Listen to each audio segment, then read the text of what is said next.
매주 수요일마다 우리를 찾아오는 다크한 남자입니다. 주간 사건, 사고 소식을 알아보는 베프의 촉 시간이죠.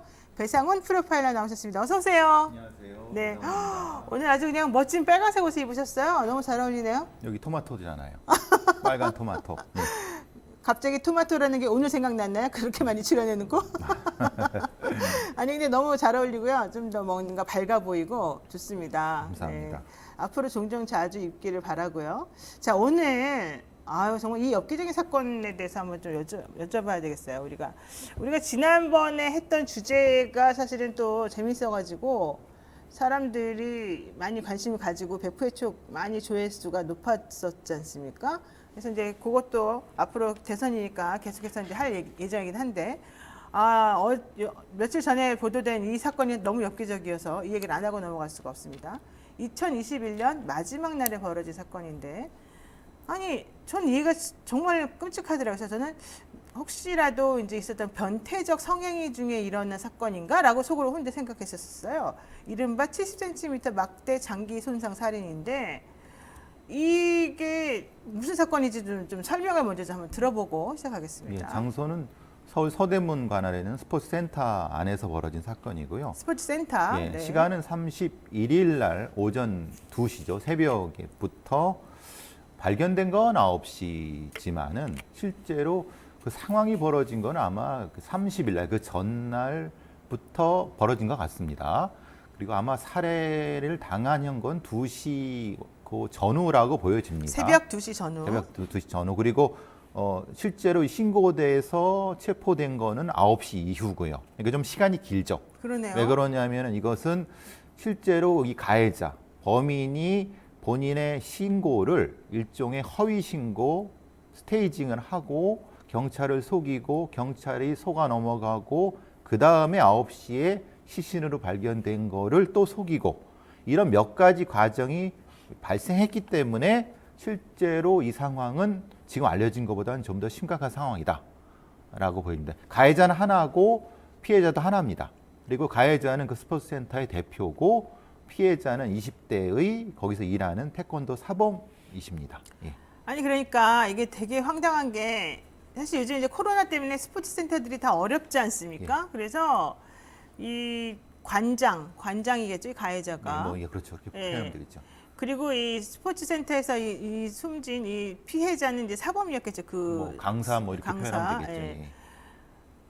가족 다 떠나갔다는 거예요. 근데 이제 이분만 남아서 난 그래도 끝까지 우리 관장님과 같이 가겠다라고 가족들에게 말을 하고 회식 같은 걸 했었나 네, 봅니다. 회식을 예. 했고 어쨌든 관계가 되게 좋았다는 게 가족들의 말이었습니다. 예. 근데 그거는 표면적인 거고 한 4명 정도가 먼저 술자리를 하셨나 봐요. 했을 수 있죠. 연말이니까. 근데 2명은 먼저 가시고 2분이 남으셔 갖고 했는데 상황이 참 묘한 부분은 거기서 이제 그 가해자가 신고하고 이런 내용을 보니까 내용상으로는 대리운전을 불렀는데 안 왔는데 11시 반까지 대리 부른 흔적이 있다 이랬잖아요. 예, 그리고 그게 카톡으로 남아 있고. 예. 근데 그거를 이제 음주운전을 말리다가 폭행을 해서 죽게 했다라고 하는데 그건 100% 거짓말이고요. 왜냐하면은 사체에 나온 상흔이라든가 이걸 봤을 때는 그런 폭행의 흔적은 전혀 아닙니다. 그러니까 동기를 물어봤더니 음주운전 하려는 거를 말려서 이런 일이 벌어졌습니다라고 말을 했는데 그거는 상식적으로 말이 안 된다 지금 보시는 거예요. 왜냐하면 사체에 나온 흔적을 보니까. 상흔이 허리, 엉덩이 안쪽으로 보여지니까 그걸 말리려고 폭행한 상태하고는 전혀 관련이 없는 거죠. 말리려면 그냥 바깥에 외상 정도가 있겠죠. 예. 근데 이거는 상체 외상이어야 되는데 네. 하체 외상이라고 하는 그것은 본인의 말과 사체의 상흔이 전혀 틀린 걸 얘기하니까 그 사람의 말은 100% 그것은 거짓말. 제외를 해야 되는 부분인 거고 그러면은 상흔을 통해서 이 사건이 어떤 사건인지를 파악을 해야 되는 게 맞습니다. 네네. 그래서 보세요. 그럼 어떤 사건이에요? 상황을 통해서 보니까. 단적으로 말씀드리면은 이건 피스팅이라고 하는 피스팅 섹슈얼 어설트라고 하는 개념을 씁니다. 피스팅이라고 하는 것은 이제 찌르는 거? 예, 성기라든가 아니면 항문에다가 주먹이라든가 아니면은 도구를 넣어 갖고 반복적인 행위를 통해서 상해를 입히거나 아니면 가학적 성행위를 하는 특별한 형태의 범죄 행위 혹은 범죄 행동을 의미합니다. 그러니까 아까 제가 처음 말씀드린 변태적 성행위라고 저는 근데 생각했었는데 그거를 변태적 성행위라고 표현하는 것은 둘이 피해자가 동의했다는 전제인데 실제로는 이건 피해자를 동의했다고 하면 피해자한테 모욕적인 무시되기 때문에 저는 제가 보기에는 그것이 표현하지 아니라 않고, 피해자를 제압한 후에 가해자가 아, 그런 성도착적인 형태로 일종의 공격 행위를 했을 가능성이 높다. 아, 피해자를 제압시킨 이후에 예. 피해자의 의사와 무관하게 가해자가 그런 행동을 했을 것이다. 왜냐하면 아. 이 피해자가 80kg에 170이 넘는 거구고 그러니까요. 뭐 태권도 사범이니까 이걸 다른 통제 수단을 하지 않고는 이건 불가능한 부분인 어떻게 거고. 통제를 했을까요, 그러면? 그래서 약물이라든가 약동물은 나오겠지만은 아직 나오지 않았죠. 통제를 했거나 아니면은 일종의 사전 그루밍 같은 형태가 있었을 가능성이 높다. 네. 그렇기 때문에 이 상황은 네. 단순 우발적인 상황하고는 전혀 관련이 없다. 아. 왜냐하면 이건 사전 통제 행위가 있어야 되는 거거든요. 그렇죠. 생각해 보면은 어떤 도구를 직장에 그 공격 행위를 할 정도가 되면 그걸 가만히 있다는 게 말이 안 되지 않습니까? 그러니까 직장으로 뭔가 큰 도구가 들어오는데 그 가만히 있어요. 예, 그 예. 몸도 좋은 사람이. 그렇죠. 말이 안 되니까 예, 그러면 예. 그러면 이 전제는 두 가지가 되겠죠. 이전에도 이런 비슷한 위력을 통한 이런 행위를 했었다. 시도했는데 거부하다가 이제 수를 통해서 제압한 후에 그걸 행위를 시도하다가 공격 행위로 해갖고 기절시킨 후에 그 다음에 반복해서 살해했을 가능성이 있는 거고요. 아. 예, 그게 이제 피스팅 공격 행위입니다. 아. 예, 그래서 한 3년 전에 비슷한 행위가 사실 발생했습니다. 우리나라에서도 여성을 대상으로 해서 모텔에서 그 남성이 이런 가해 성기에다가 비슷한 그건 그때는 주먹으로 해갖고 살해를 했는데요. 그때는 상해치사로 뭐 결론이 났는데 네. 이걸 그렇게 이제 그 수사를 거기까지 되지 않았습니다. 이거를 그냥 상해치사로 됐는데 우리나라에서는 이런 형태의 공격 행위가 낯섭니다. 그렇죠. 예. 상상도 못했어요, 저는. 사실. 상상도 못하지만은 미국이라든가 아니면 서구 유럽에서는 뭐 자주는 아니지만 간혹 나타날 수 있는 가학적인 성도착 행위이면서 결국은 죽음으로 이어지는 행위입니다. 그 재판도 여러 방식으로 진행이 됩니다. 이것을 어떻게 처벌할 것인가에 대한 논의도 있고요. 자, 그런데 우선 이제 뭐 하나하나씩 좀 이해가 안 되는 부분들을 좀 살펴본다면 가겠습니다. 이 사건을 지금 경찰에서는 폭행치사라고 지금 일단은 보나 봐요. 처음에는 그래요. 예. 처음에는 예. 돌아가셨고 예. 본인이 말리다가 때려서 그렇게 됐다고 하니까 우발적이라고 폭행치사. 말하니까 예. 폭행치사라고 했는데 이제는 부검을 해보니까 아니다. 내장에 심장이 그 항문을 파열돼서? 통해서 그러니까 이 상처가 있고 거의 즉사했을 겁니다. 왜냐하면은 시련이 그게 많지 않았기 때문에 그러니까 결국은 이것은 살인죄죠. 그래서 그렇지 살인죄로 않습니까? 예, 지금 혐의를 변경했어요. 살인죄 변경했습니다. 예. 자, 그런데 어쨌든 두 사람이 평소에 사이가 좋았다고 피해자 가족들은 말했었으나 교수님 보시기에는 그건 아닌 것 같다. 네, 그건 알 수 없습니다. 왜냐하면은 당연히 고용주와 피고용 사이인데 피고용인이 그런 내용을 가족들한테 세세하게 말하지 않을 수도 있는 거죠. 그렇기 때문에 그 부분은 검토를 해봐야 그건 됩니다. 모르는 일이다. 모르는 그러면 그 같이 술 마셨던 그 동료들하고는 얘기가 됐나요? 뭐래요? 그러니까 그들도 조사 중인데 지금은 나온 게 없는 것 같습니다. 아직은? 왜냐하면 본인은 모른다고 하겠죠. 왜냐하면 뭐 사건 관련된 부분을 얘기하겠습니까? 근데 제가 보기에 이런 사건들은 반드시 전조 행위가 분명히 존재를 합니다. 전조 행위. 예. 그러니까 이 사람이 이 가해자가 성적인 도착 행위가 있는지 없는지 모르겠습니다만 이게 네네. 단순히 한 번에 우발적으로 이런 행위를 한다는 건 이건 거의 있을 수 없는 일입니다. 그렇기 때문에 경찰의 수사는 비슷한 행위가 이 그루밍이라든가 이런 위력 지배 형태로 이전에도 있었는가를 반드시 조사를 해야 됩니다. 근데 저는 좀 이 상황 그 자체도 좀 이해가 사실 하나도 안 되지만은 경찰이 진짜 요즘 경찰들 왜 이런지 모르겠는데 경찰이 좀 이상하더라고요. 왜냐하면은 뭐 다 식구들도 그렇고 우리들도 그렇고 다 이해가 안 가지만은 스포츠 센터 대표가 이제 자수한 거잖아요, 이 사건은. 9시. 예. 예. 자수하기 전에 경찰이 먼저 2시. 현장에 갔었다는 거예요. 2시. 예.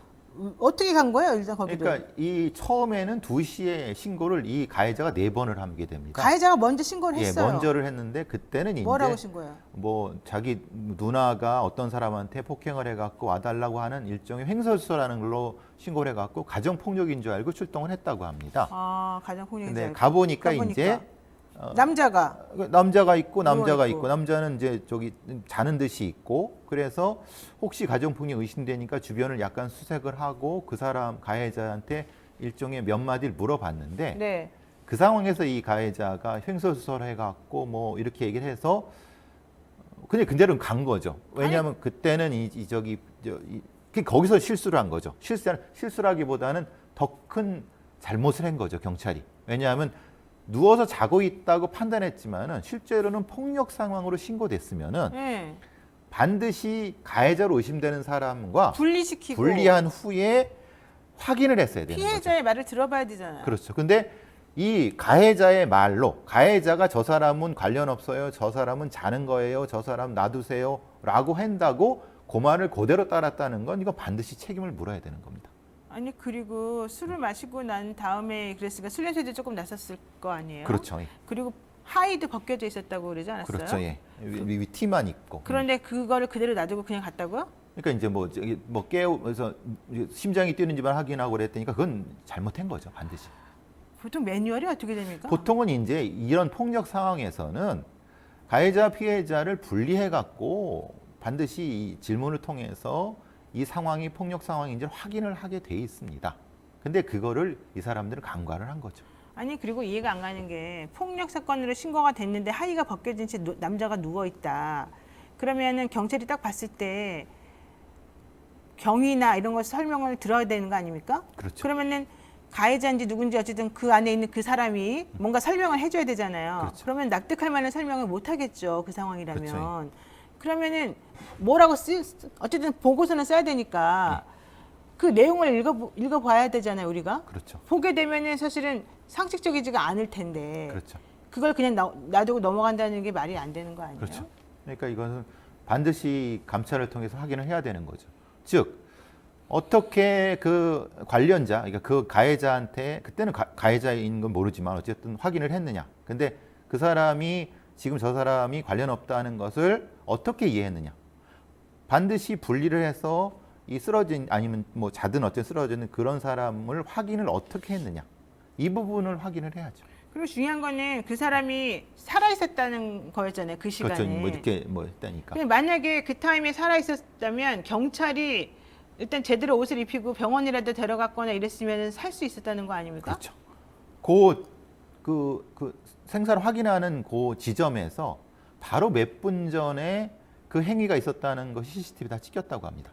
CCTV를 예, 찍혀요? 찍혔다고 합니다. 그러니까 실제로는 경찰이 그때 이 깨워갖고 분리시켜서 깨우거나 아니면 좀 행위를 해서 했다고 하면은 이게 기절한 건지 아니면 자는 건지를 확인했다고 그때는 살릴 수 있었다는 것이 유족 측의 주장이고 그건 주장은 타당할 것 같습니다. 그러면 그때 예를 들면 그 도구가 막대기 70cm 막대기였으면 그 막대기는 그 당시 어디 있었던가요? 그건 이제 거기서는 이제 숨겨져 있었고 그 70cm 도구는 그 스포츠센터에서 연결하는 그 많이 있는 막대기 중에 하나라고 합니다. 아, 그러면은 그거를 알아차리기는 좀 어려웠을 수도 있다는 왜냐하면 거예요? 그건 두검 후에 그 도구를 확인해 보니까 그거 본인도 그 얘기를 하고 하니까 그거 확인한 거고 그때는 숨겨놨겠죠 당연히. 아, 숨겨놓고 예.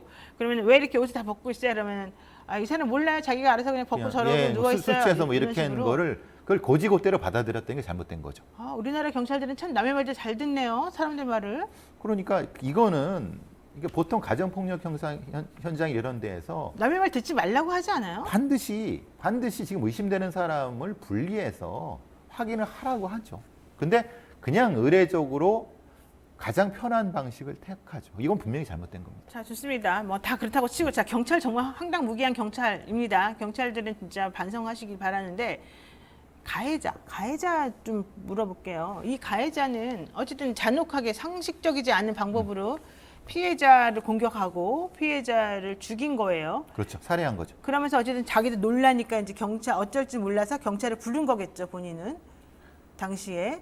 그리고 경찰이 거짓말해서 또 돌려보낸 거예요. 그렇죠. 왜 경찰을 불렀는데 왜 돌려보내요, 자기가? 아마 저기 알리바이를 만들려고 했던 것 같습니다. 왜냐하면 2시에 분명히 공격한 행위 후에 자기가 그 상황에서 이 상황이 우발적인 상황이라는 거, 왜냐하면 경찰 기록이 남으니까 그걸 했을 가능성이 높습니다. 그때 술 취했다는 건 사실은 거짓말 같습니다. 왜냐하면은 불러갖고 지금 살아있으니까 그러니까 이런 걸 확인하려고 했는데 네네. 뒤에 9시에 그 중간이 사실은 중요한데 네. 그때 어떤 행위를 했는가가 파악이 돼야 되거든요. 그러니까 이분은 아마 2시에서 3시 사이에 돌아가셨을 것 같습니다. 왜냐하면 공격 행위는 2시 바로 전에 했으니까 그건 뭐 1시간 동안 살아 계실 수가 없는 상황이니까. 그럼 3시부터 9시 사이에 뭘 했을까?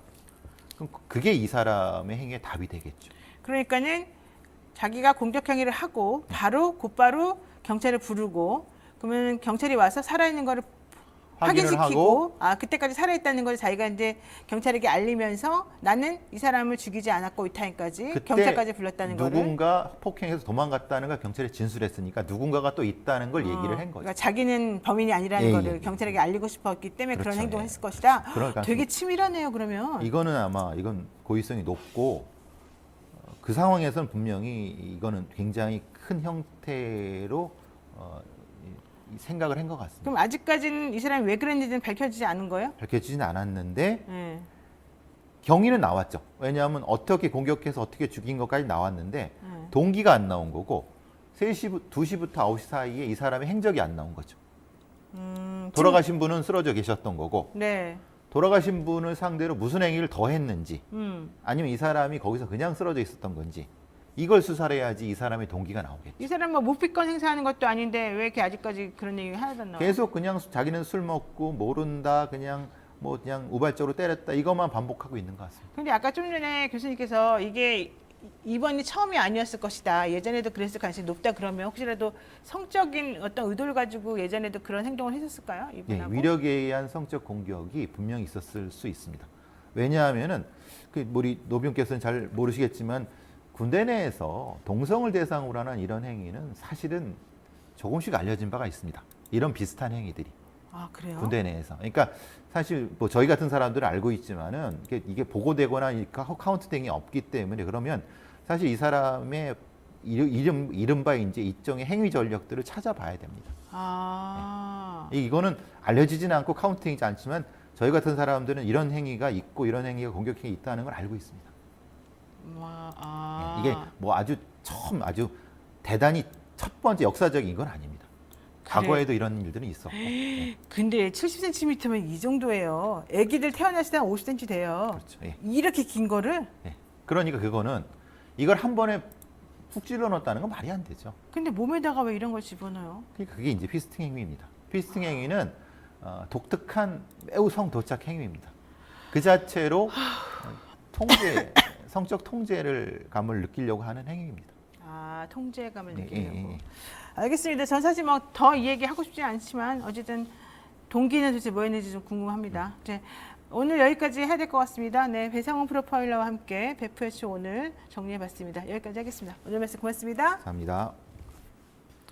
네, 오늘 제가 조금 여러 가지로 생각이 정리가 안 되고 좀 놀라워서 마무리가 조금 애매합니다만 어쨌든 이상하게 끝났습니다. 자, 오늘 방송 어떠셨는지 모르겠는데 금방 또 속보가 들어왔네요. 김종인 국민의힘 총괄이 이렇게 말합니다. 물론 윤석열 후보 쪽에서 먼저 11시에 뭐 요청해서 얘기하겠다고 했습니다만은 뜻이 안 맞으면 헤어지는 것이다 라고 말하면서 자진 사퇴 의사를 표명했다라고 보도가 나왔습니다.